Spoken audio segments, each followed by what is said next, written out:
Hi everyone. Okay, so we are going to try and talk now about how to get cities and institutions to innovate. We have got a lot to cover in 30 minutes and we've been deliberately overambitious, including hopefully giving you some time to ask questions. So with that in mind, we're going to dispense with traditional introductions. Rakesh is trying to make London innovate. Stacey's trying to make New York innovate. I've done it with national government, a bit with London, and I've been in a startup too. So our introductions are going to be through the medium of therapy. So we have all been, we've had moments where we've been banging our heads on the table about the frustration of how do you, either as a small company or a creative company, work with an institution, or as an institution just not being able to be creative. And so I'm going to start. So Rakesh, you and I used to work together, and there was an amazing technology that I'd come across about parking. I don't know if people know much about London, but there are 34 highways authorities in London. There's the City of London, Transport for London, and 32 London boroughs. I loved the idea, and I told them to go to Paris, because it was just never going to work because the governance was broken. And then when I was in a startup, I remember deciding not to do something in London because the regulatory burden was too high. And they both, not quite, but almost made me cry. So that's my bit of therapy, and we're going to hopefully share. This is a safe space. Okay. So do you want to go next, Stacey? Hello. Yes, I would love to. So first, just for a quick background, Stacey Matlin. I have a background in public health, startup, and public sector, and currently run a public-private partnership with the MTA, which is North America's largest transit agency, where we help test new technologies that solve pressing challenges. And the way I got into this role was because prior to this, I was working in the public sector, where I was working to understand how new technologies can help residents get to jobs, healthcare, education, how new transportation technologies can do that. And we did a lot of great work, interviewed over 200 residents, where they were, where they lived, and co-created a solution that we thought would be great. We then went to test that solution and found that it took us 2 years to procure a solution to test in a pilot. And then, of course, COVID-19 came down and disrupted those plans, and the solution that was designed with airport employees and employers suddenly didn't have a place in the world. And I was really frustrated with this lack of tools to respond to resident needs. And it wasn't just where I was working, it's governments all around the world have a challenge with this. And I was looking for this more third-party nonprofit process that can help really test new technologies before you go out for a lengthy procurement, and came across the Transit Tech Lab as really a gold star. And that's the program I help run now in New York, which works with all of the New York City transit agencies to help identify new technologies that they can test in an iterative way at low risk. Thank you, Stacey. Rakesh? Yep, thanks, Michael. There's been lots of failures, and there's been lots of learnings for us. And actually, this can feel a bit weird because Michael used to be my boss at TfL, so this will feel like a one-to-one session with Michael asking me this question. I wasn't going to mention it. So there's two things that stand out. I think the first one is we're running an innovation challenge, and this was about 5 years back.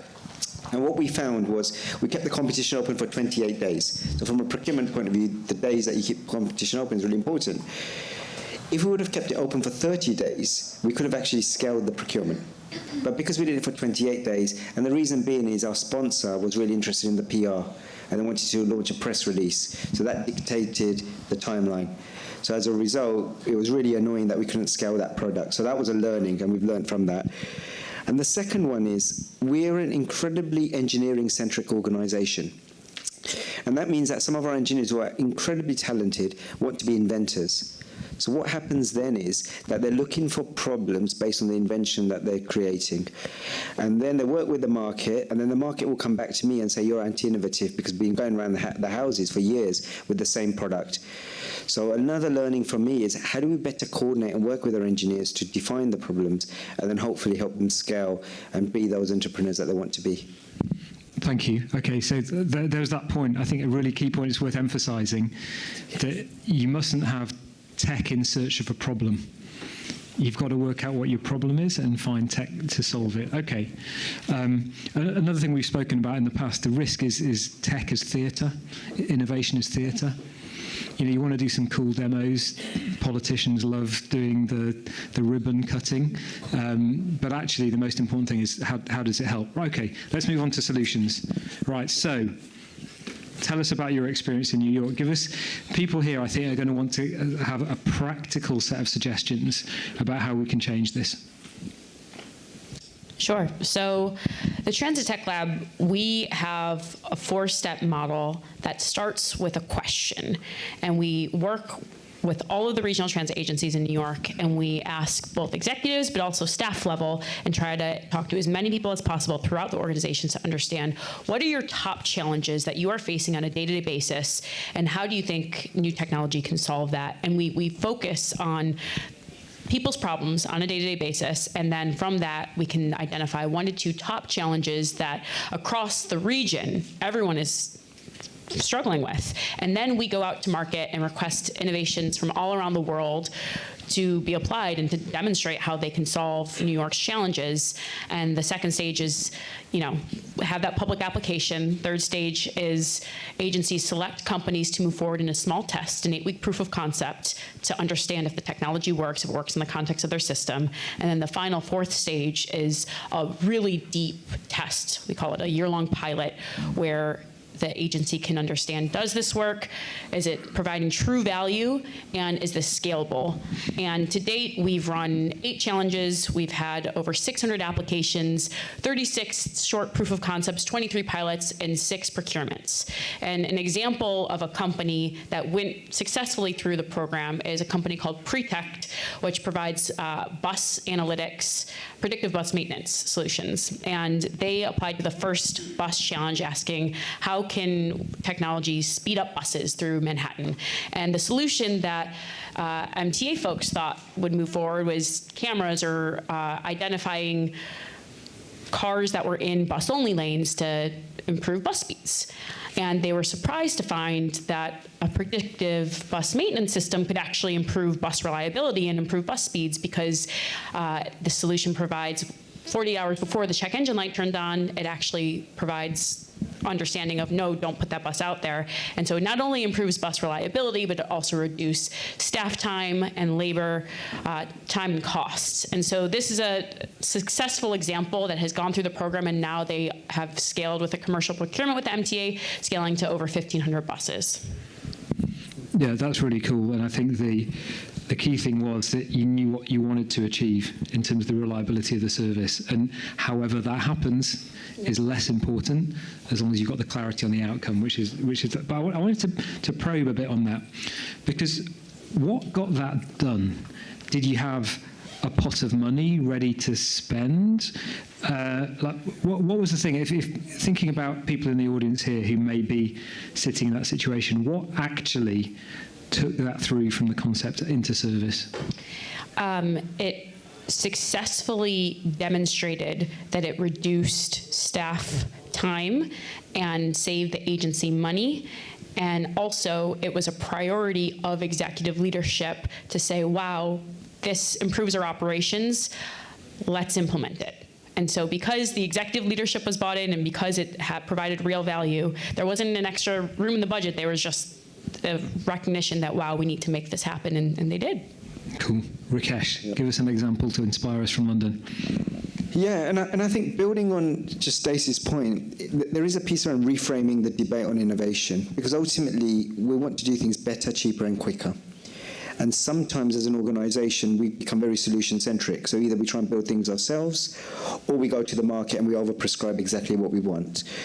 And an example that I'll focus on, perhaps twofold. One is open data. So we ran open data, we released all of our data to the market, and we started this in 2014. And you can imagine organizationally just how much challenge we had. The press team were worried about people stitching our data together will turn into negative stories. The commercial team are saying you're giving all this value away. What's the payback to TfL, et cetera, et cetera.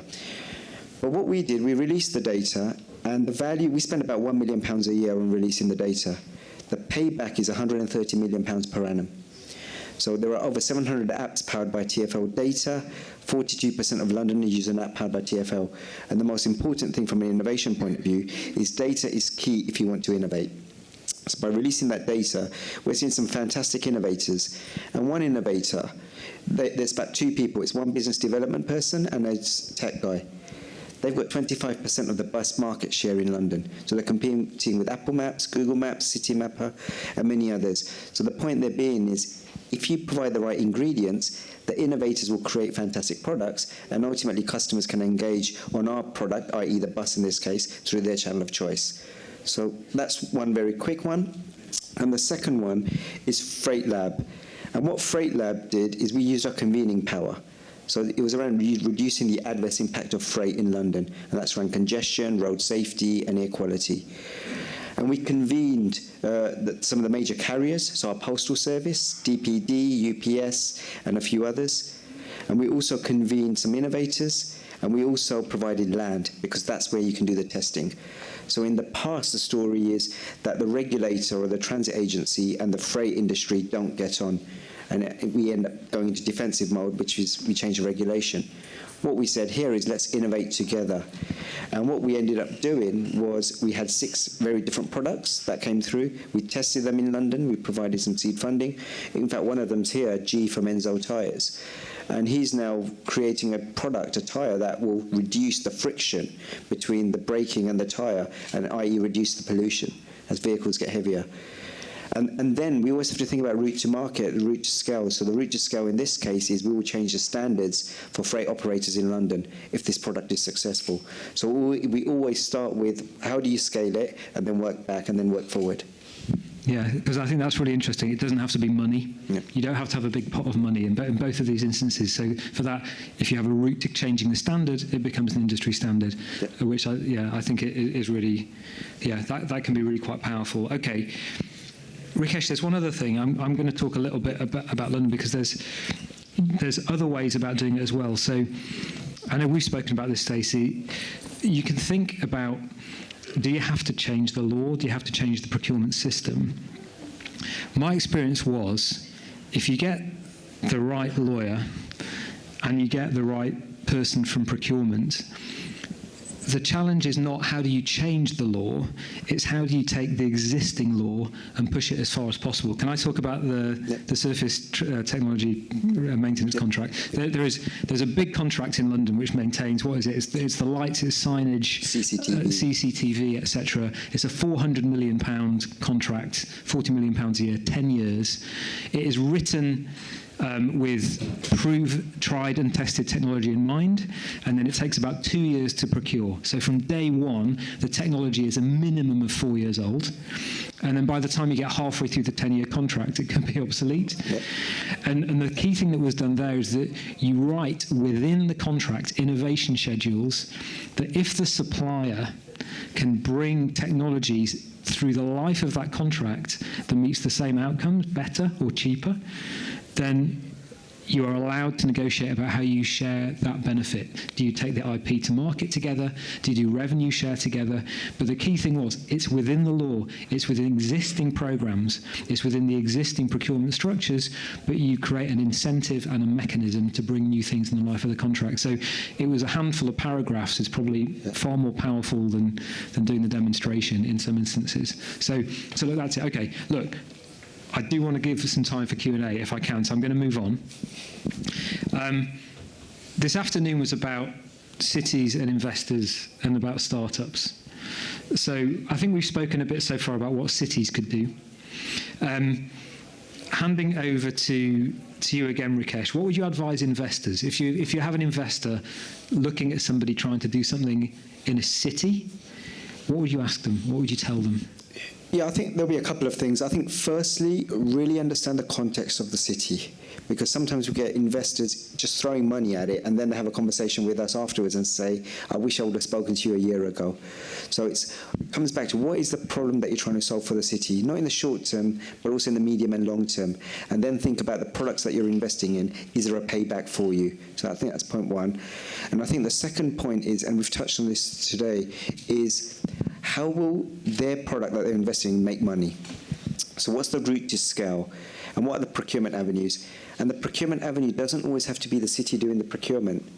It could be, as Michael's described there, a tier one partner that you have that wants to innovate, and suddenly your route to market could be through a tier one supplier.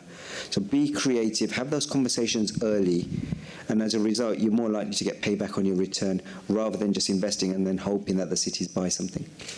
Thank you. I'm going to come to you in a second, Stacey. I just want to check. Do you want to do Q&A? Have people got any questions? Well, not yet. Okay. So if you don't put your hands, we do have some. Right. Okay. I'll come back to you. Thank you. So, Stacey, another angle. So we've heard what we should say to investors. What would you say to a startup?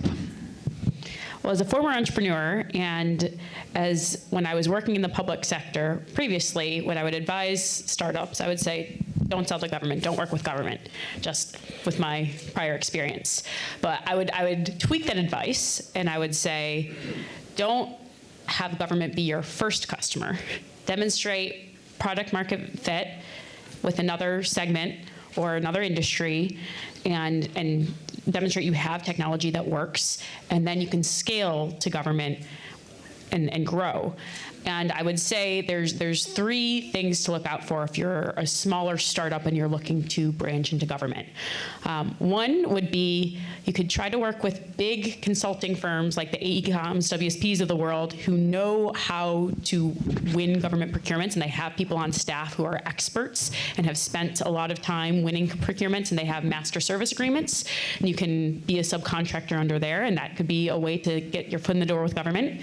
Two, there's programs like the Transit Tech Lab all around the country. I know there's Urban Movement Labs in LA or Lacey in LA, and there's other programs that other cities have that really help provide access to decision makers at transit agencies and also provide a process to testing your technologies. Those are great organizations to test your technology and not spend 5 years in a sales cycle when you have limited resources as a startup. And then the third way, there are new programs that agencies have. I know LA, for example, LA Metro, they have a special procurement for small businesses, looking out for those specially tailored programs that are good for you.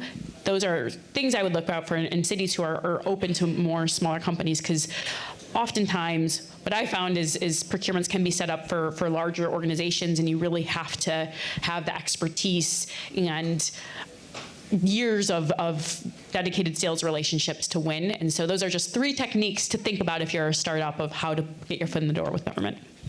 Thank you. And one thing that I used to say, London or any other big city or New York, you kind of want the brand. You know, you want to say, oh, if I can do it here, that's going to look great on my pitch deck. There's another way of doing it. Actually, there's a whole load of other cities at a smaller level, at a smaller scale, where the risk tolerance is going to be that much higher. It's never going to be like a VC. You know, like a VC might go into the previous panel, what do you reckon, 10% of their investments wash their face, or maybe 20% if they're lucky. You know, can you imagine in public sector losing 80% of the investments you make? Of course not. But you do get a different level of risk tolerance in London. We have the Evening Standard, which is like the local newspaper. Oh my God, they live in fear of something getting into the Evening Standard about failure. Smaller cities have, I think, a bit more discretion to try stuff, and so I think it's, you know, you might want the brand, but I would encourage you. It might not be your first one, but you know, if you have a proof of concept shown in one use case, and then you go to a smaller city, then that makes the bigger cities ready. Yeah, Rakesh. Yeah, just one or two other things to add. I think the first one is you've got to be patient if you want to work with cities. We just work at a different pace. Even though we're doing our best to speed things up, we do work at a different pace. So I think that's one. And the second one is sometimes we get some fantastic innovators who have fantastic products, but it doesn't answer the question. And then they get frustrated and they feel they're getting bounced around. So you've got to answer the brief. No matter how fantastic your product is, it's got to solve a problem. Thank you. Okay, so I think we've done it. We've got a couple of minutes. Would anybody like to ask a question? Was there a hand before? I was going to... Can you share the copies of the clauses, the innovation schedules? Or tell us where to look those up? Oh, let's get in touch. Sure. Let's talk offline. That was a really easy question. Has anyone got a hard one? Yeah. So I work with the city of San Jose, 10th largest city in the nation. But we on the regular have, tech hucksters and charlatans coming to us trying to sell us solutions that, are not solving our problems. And I'm curious, from the city side, what do you look for in like a good private partner that, where you can sort of understand that you have aligned values to a certain degree and you're sort of working for the common good? Do you want to have a go? Yeah. Yeah, I think, if I think about Transport for London's context, we put out about 75 problem statements per year. Some are really big, so it could be about the future of buses. Some are very specific. And I think what we look for in a partner is, firstly, we've tried to streamline the procurement process, particularly for startups, because you cannot have the same process that you're having for £20 million contracts as you are for some of the smaller ones. So what we ask for is we put out a 2 or 3 page document, and within that we ask for the basic things like, will you be around in 6 months' time? Do you have any quality policy? How do you approach health and safety? But then specifically, where most of the evaluation is done, is tell us about your product and tell us how it's solving this particular problem that we have, and how would you scale it if you are successful. And if they answer those questions really well, then they'll go into the test stage. And that's within that test stage we set some very clear KPIs that what are the success criteria for this to work and scale within London. And if they pass that test, we then think about scaling further. So put lots of stage gates in, we iterate and we learn. And if it doesn't work, we close it really quickly. Yeah, and I think one of the key things I would say, if a startup falls into couldn't you just approach to, can you just make everything different and then it's going to work? That is like, right, out, go on, press the button, they fall into the shark-infested pond. What you need to do is, do they get it? Do they understand what they're letting themselves in for? If it's got that, well, listen, all you need to do is change like the taxation policy, and then this is going to be great. No, they have to demonstrate that they understand the problem, they understand the context is coming in, and you have to be prepared to say no. I agree with you, Rakesh. Being called the innovation team is a nightmare. They, oh God, they're going to be sitting in bean bags, and actually, it's got to be very, very reframe it as cheaper, better, quicker. Efficiency. That's what innovation is really about. And if they don't get it, then just forget it.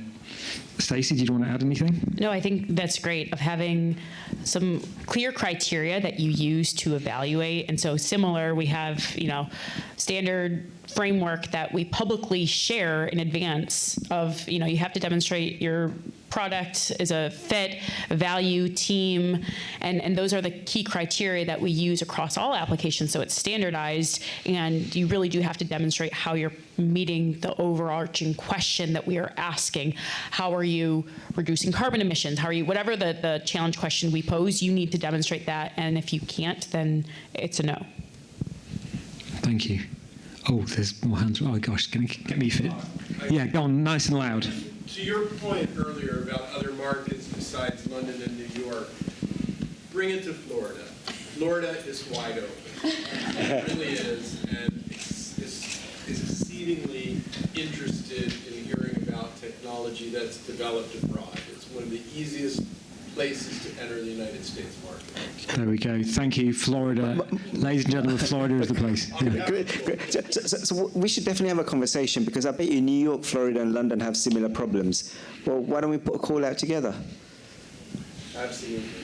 Excellent. So watch that, everybody, the joint. But, I mean, to be fair, credit to CoMotion LA. Yeah. That's what many people will have seen Zeti talking earlier. The fact is, if you win the innovation challenge in London, the prize was to come to LA and vice versa. It does work. It does work. Right at the back. Shall I run upstairs? I'm going to do it. Come on. Stay fit. I can show. Okay. Hi. I'm from Vancouver. So we have a similar program. It's called Project Greenlight. You could check it out at projectgreenlight.io. And so we've got a lot of experience running that, but I'd be curious to know, are you really saving time? So what we talked about at the beginning here was how long procurement takes. And so now we've stepped in with this really cool program, a demonstration program, we're running pilots. But boy, just on the surface, it sounds like, well, that's just taking just as long, a couple of years, right, before we actually move from pilot to procurement. So I'm trying to understand if you've moved the dial at all or saved any time.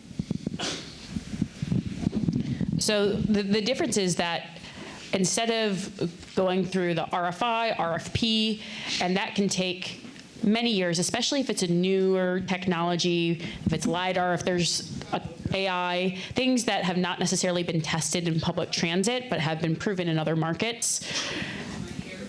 Yes, because otherwise an RFI timeline, years, then RFP timeline 2 years, and then by the time you're actually implementing 5 years, we can actually provide that understanding. Does this technology work? Is it scalable? Is it meeting our challenges, or is it a completely new solution? Because oftentimes RFPs, sometimes they do have to be more prescriptive, and you need to know the realm in which you're looking for before you can go out to an RFP. Or sometimes if the solutions are really unique and provide true value, you can quickly procure it through a single source, and you can have that true justification. It just depends on the solution. So is it yes or no quicker? Yes. There. Yeah, I would say definitely in the last few years we've speeded up the process, and I think the reason being is our procurement colleagues in the past have been incredibly risk averse, and they've now become friends, and they're challenging us to do things differently. And what we found is, as a result of the legal line versus the internal policy line, it's just got narrower. And as a result, we're now procuring things in 4 weeks, 5 weeks. We're finding new creative routes to scale. So I think as long as you've got the right routes in advance in terms of thinking, it can work. And what I would just add to that, we also were absolutely ruthless in London about which ones we would keep and not. The first thing we did was killed accelerators. We just killed it because it would go through the process. You'd spend 10 weeks, you do a demonstration, and very, very seldom would that actually lead to something at scale. So we took a better decision to say, let's just tweak the process, and net we're more confident that would lead to things increasing in pace rather than just, again, don't want to take us theatre. And I can see literally hundreds of people gathering at the side, which suggests to me we're about to have the next session. So thank you for the questions. I'm sorry if you didn't get the chance to ask yours, but I hope that's given you some useful hints, tips, and thanks for your input. Thanks to the panel as well.